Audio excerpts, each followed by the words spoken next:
मिल्खा सिंह देश के बेस्ट धावकों में से एक और सम्मानित धावक हैं। उन्होंने अपनी अद्वितीय स्पीड के कारण कई रिकॉर्ड दर्ज किए हैं। वहीं इन्हें अत्यधिक तेज स्पीड से दौड़ने की वजह से फ्लाइंग सिंह के नाम से भी जाना जाता है। मिल्खा सिंह देश के ऐसे पहले एथलीट हैं जिन्होंने कॉमनवेल्थ खेलों में भारत को स्वर्ण पदक दिलवाया है। मिल्खा सिंह ने रोम के 1960 ग्रीष्म ओलंपिक और टोक्यो के सन 1964 ग्रीष्म ओलंपिक में देश को कुशल तरीके से प्रतिनिधित्व किया था। इसके साथ ही मिल्खा सिंह ने साल 1958 और साल 1962 के एशियाई खेलों में भी स्वर्ण पदक जीता था।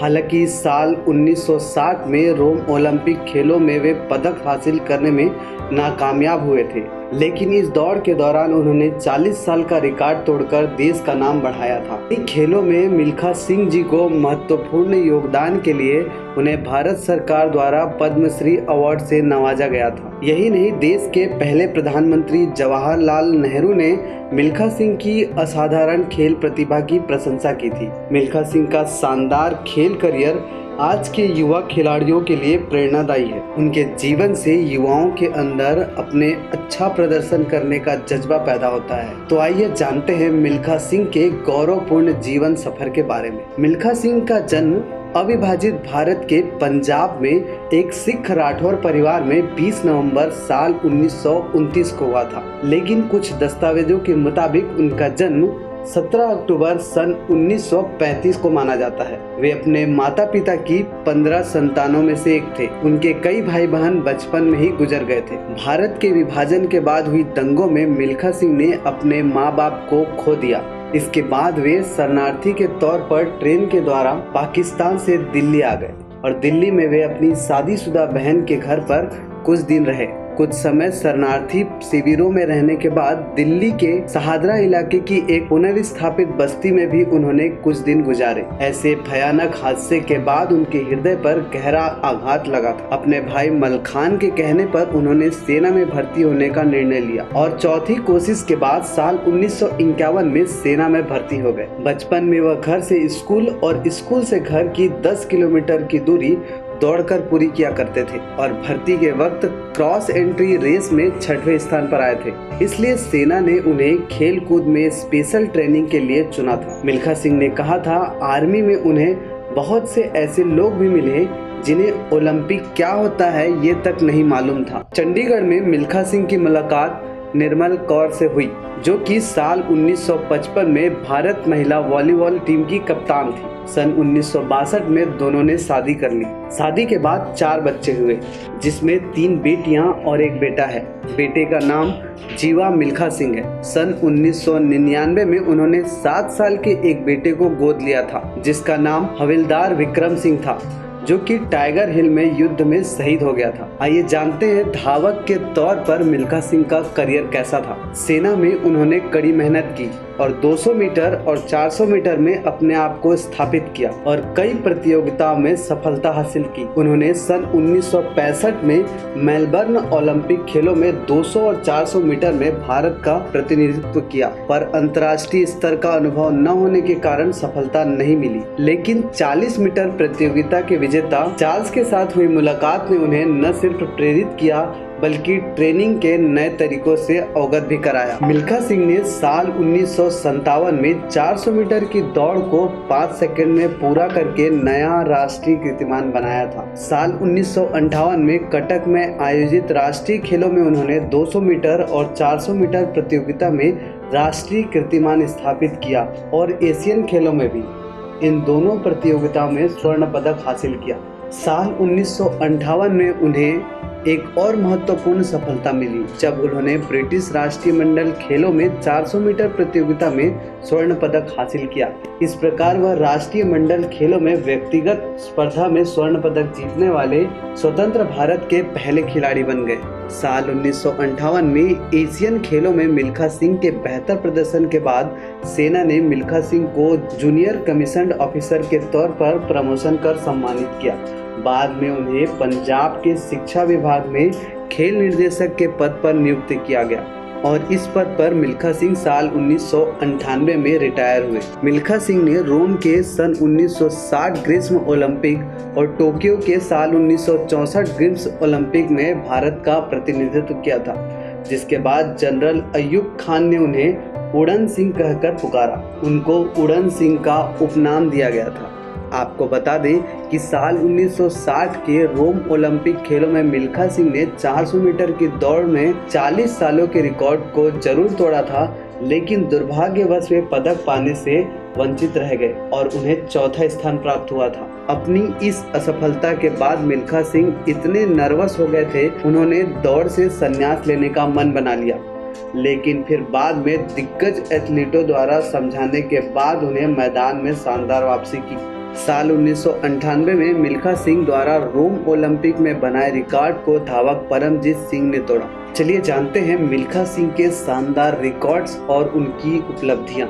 साल 1957 में मिल्खा सिंह ने 400 मीटर की दौड़ में 47.5 सेकंड का एक नया कीर्तिमान बनाया और अपने नाम रिकॉर्ड दर्ज किया। साल 1958 में मिल्खा सिंह ने टोक्यो जापान में आयोजित तीसरे एशियाई खेलों में 400 और 200 मीटर की दौड़ में 2 नए रिकॉर्ड स्थापित किए और गोल्ड मेडल जीतकर देश का नाम बढ़ाया। इसके साथ ही साल 1958 में ही ब्रिटेन के कार्डिफ में हुए कॉमनवेल्थ गेम्स में भी गोल्ड मेडल जीता। साल 1959 में भारत सरकार ने मिल्खा सिंह की अद्वितीय खेल प्रतिभा और उनकी उपलब्धियों को देखते हुए उन्हें भारत के चौथे सर्वोच्च सम्मान पद्मश्री से सम्मानित किया। साल 1959 में इंडोनेशिया में हुई चौथे एशियाई खेलों में मिल्खा सिंह ने 400 मीटर दौड़ में गोल्ड मेडल जीतकर नया कीर्तिमान स्थापित किया।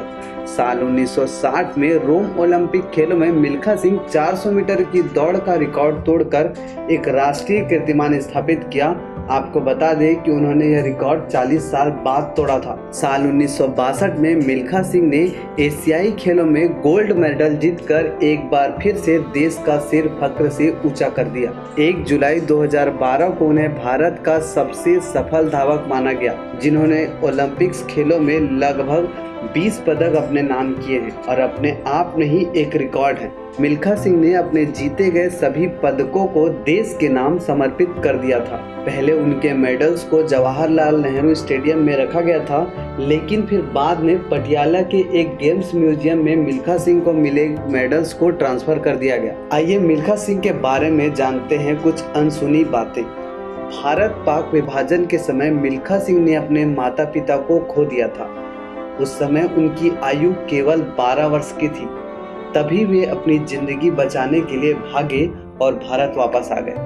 हर रोज मिल्खा पैदल 10 किलोमीटर अपने गांव से स्कूल का सफर तय करते थे। वे इंडियन आर्मी में जाना चाहते थे, लेकिन उसमें वे 3 बार असफल हुए, लेकिन उन्होंने कभी हार नहीं मानी और चौथी बार वे सफल हुए।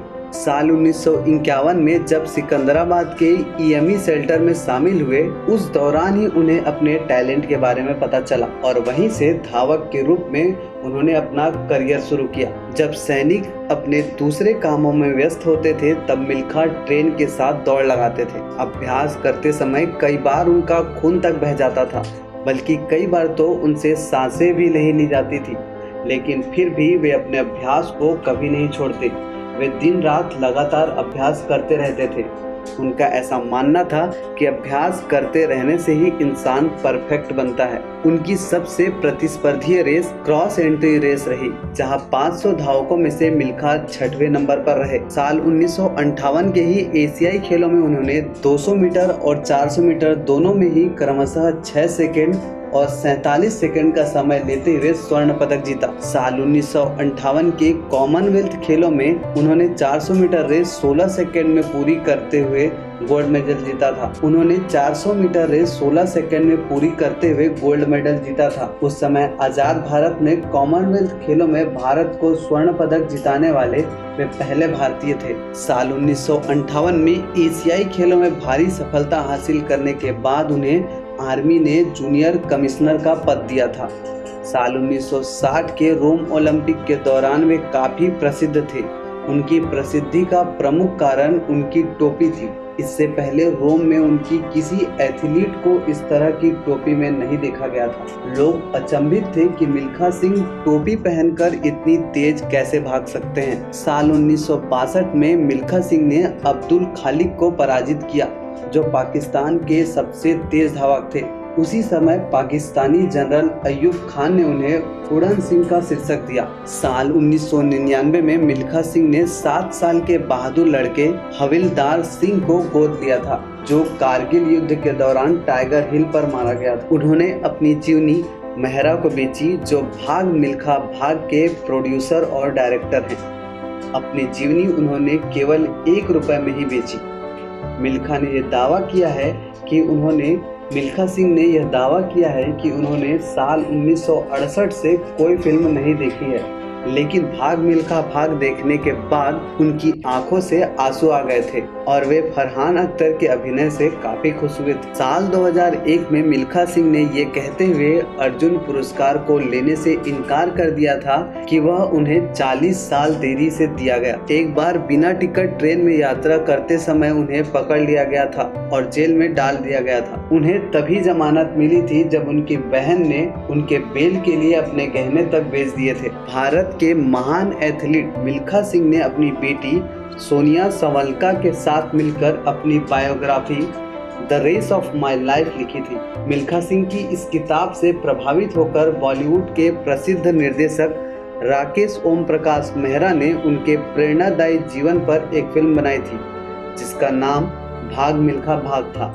यह फिल्म 12 जुलाई 2013 को रिलीज हुई थी।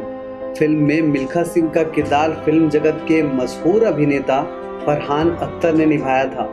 यह फिल्म दर्शकों द्वारा काफी पसंद की गई थी।